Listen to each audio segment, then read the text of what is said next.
and sharing. Now please join me in welcoming Mr. Zhang Ruiwei to deliver his speech. Welcome. 喂 ，OK， 各位行业的精英小鼠，大家上午好，我是魏求者工具的张瑞伟，很高兴今天来到这个 DGD 的会议上，跟大家分享一些小构思，我们来结交更多志同道合的朋友。然后呢，我今天分享的主题就是通讯设备与电流 AI 的关系。我是做手机维修出身的。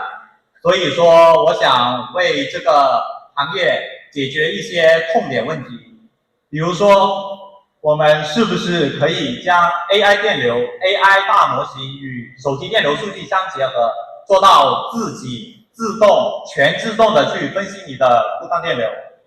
我们修手机的时候有两个很致命的问题，也是大家问的最频繁的问题，那就是这个是什么电流？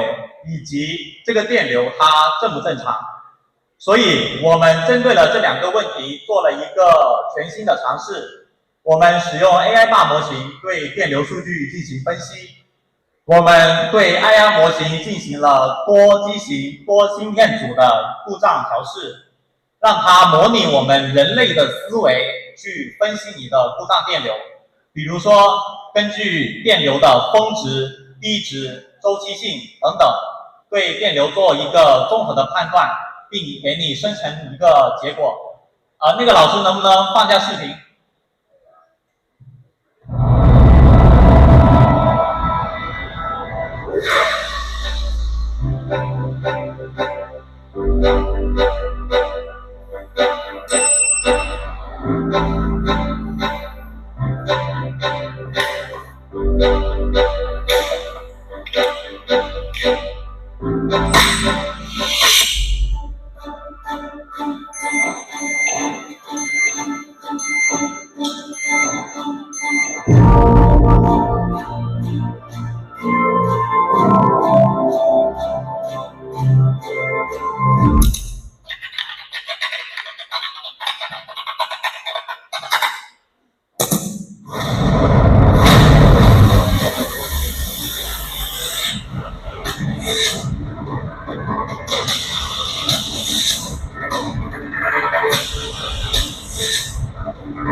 这是我们对手机行业、手机维修电流做的一个新的尝试。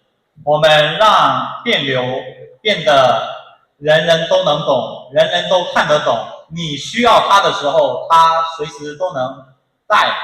然后这个 AI 的话，现在也是我们的一个核心卖点跟一个未来的方向，因为在未来，手机的机型只会更多，芯片组只会更多，然后的话，靠人力的去分析这个电流，难免会存在一些误差。